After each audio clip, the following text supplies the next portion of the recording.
Buongiorno, Buongiorno. sapete qual è la via che passa dietro quella staccionata là in fondo? È la via Francigena, che comincia tanto tanto lontano da qui, precisamente a Canterbury, in Inghilterra, e si snoda per un breve pezzo dell'Inghilterra, per gran parte della Francia, entra in Svizzera e poi finalmente in Italia al passo del Gran San Bernardo per arrivare fino a Roma. E noi l'abbiamo percorsa dal passo del Gran San Bernardo fino a Roma, appunto, In modo creativo. in modo creativo, in un percorso di circa 1000 km. E perché in modo creativo? Spiega perché in modo creativo.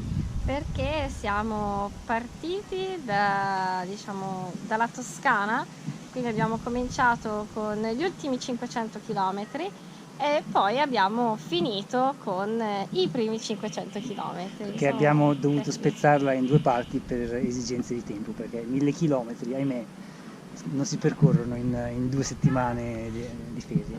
Abbiamo questi poteri. Serve più tempo. Diciamo, è un percorso molto bello perché attraversa tante regioni italiane e piano piano il paesaggio e la realtà che si attraversa cambiano. Provate a pensare, partiamo dai 2400 metri di altezza del passo del Gran San Bernardo col lago del San Bernardo, e scendiamo verso il fondovalle della Val d'Aosta, percorriamo interamente la Val d'Aosta, entriamo in Piemonte Piattoni con e le da risaie. lì inizia un percorso molto piatto fino a buona parte dell'Emilia, quando poi incontreremo l'Appennino e inizieremo a salire. La struttura delle tappe, diciamo che mediamente si percorrono 25 km al giorno, con qualche eccezione, qualche tappa più corta e qualcuna più lunga, perché bisogna modulare bene le tappe in funzione dell'accoglienza. L'accoglienza, com'è stata l'accoglienza? Avendo fatto così tante tappe, di accoglienza ne abbiamo viste di diverso tipo. Siamo sempre andati, abbiamo sempre cercato di frequentare gli ostelli parrocchiali, case parrocchiali, però a volte è capitato di non riuscire a trovare alloggio lì e quindi abbiamo risolto con Airbnb. Con Airbnb e quindi prenotando magari un appartamentino piccolo con l'uso cucina, in modo da cucinare noi e ammortizzare parte della spesa in eccesso. Perché più o meno cosa avevamo speso al giorno? Al giorno. Nella prima parte, quindi da Gran San Bernardo fino a Pontremoli, abbiamo speso una media di 19,50 €, quindi facciamo 20, e comunque non privandoci a testa e al giorno, abbiamo cercato di cucinare noi quando possibile. Cucinato lui, Perché diciamo che molti ostelli e molte parrocchie mettono a disposizione anche una cucina, per cui facendo la spesa e cucinando in autonomia si risparmia parecchio rispetto a uscire al ristorante, banalmente. E invece da Pontremoli a Roma ci siamo un po' coccolati, quindi tipo 2 volte al ristorante. Al giorno. Non 2 volte da Pontremoli a Roma.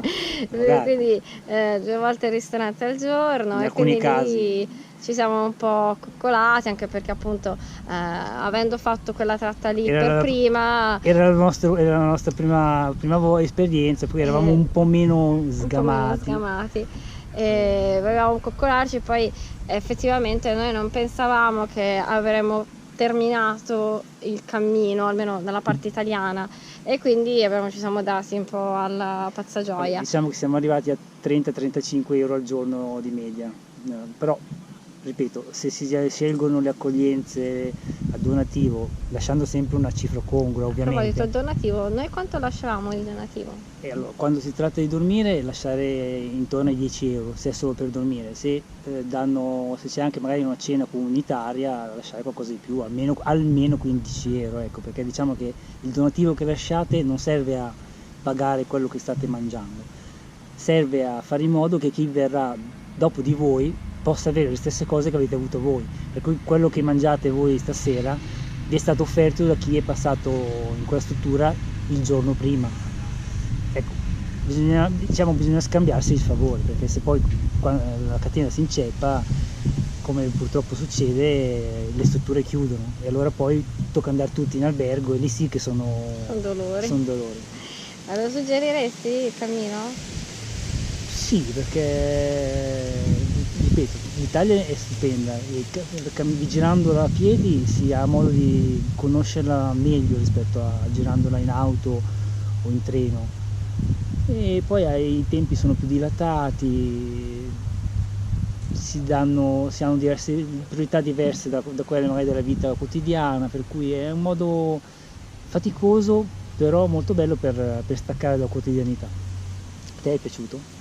Ah, sì, mi è piaciuto tantissimo. Io dalla Francigena poi mi si è scatenato la lampadina, adesso vorrei fare solo viaggi a piedi. Sì, mi ha praticamente pianificato le vacanze dei prossimi 10 anni. Ovviamente non solo in Italia, ma anche in Italia ci sono veramente tantissimi cammini che si potrebbe girarla a piedi per Per anni, anni. perché veramente in ogni regione c'è almeno un cammino, quindi e non parliamo poi di quelli Che interessano più regioni, come per interessano più esempio la regioni. via Francigena banalmente, poi c'è la Francigena del Sud da Roma La faremo, a sono Santa Maria, fiduciosa. a Santa Maria di Leuca, la via Postumia che attraversa l'Italia da Aquileia fino Fino a Genova. a Genova. La faremo, anche quella lì la faremo.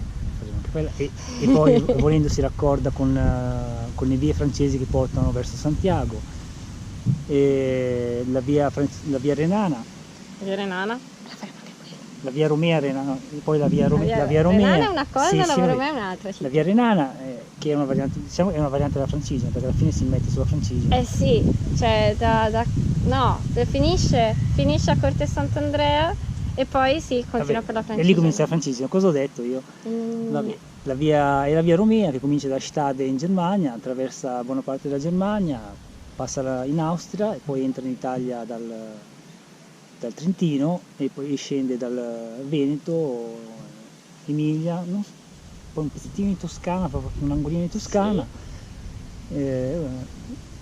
poi Umbria-Lazio anche quello. l'Umbria? E penso che passino via anche dall'Umbria, non sono sicuro, può darsi. Poi la via Magna Via Francigena in Grecia. no, in Sicilia. Vabbè, Magna Grecia, Sicilia, comunque in Sicilia. Non me la vuole fare. Più altre vie minori sparse tra Abruzzo, Basilicata anche. Cammino di San Benedetto che mi piacerebbe fare. Vabbè, per cui attenzione, perché potreste cominciare con la Francigena e poi non fermarvi più. O fare Santiago, decidere di testare la Francigena e non metterla più. Vabbè, poi Santiago, a seconda del cammino che scegliete, il confronto con la Francigena può essere più o meno ostico. Se scegliete di fare il cammino francese per Santiago e poi fate la Francigena, vi troverete in due mondi completamente differenti. Intanto perché noi nel periodo diciamo di punta, agosto, nella zona più frequentata della Francigena, che è la Toscana, abbiamo incontrato al massimo 15 pellegrini al giorno. Poi sono diventati anche i nostri amici.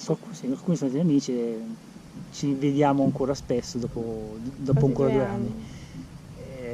Quando pensate che a Santiago, nel cammino francese, penso che 15 pellegrini li incontrate in 10 minuti di strada. Poi niente, l'unica è percorrerli tutti e poi confrontarli. Anche se secondo me confrontare Santiago, quindi la Spagna, i cammini spagnoli con quelli italiani è un po' un paragone azzardato. No, confrontare per vedere differenze, non è confrontare per cercare di dire che sono la stessa cosa e uno vale l'altro. Vabbè, qui si chiacchiera tanto e si cammina poco, per cui vi lasciamo al primo video, poi sarà un video ogni settimana. Speriamo che vi piacciono. Buon cammino!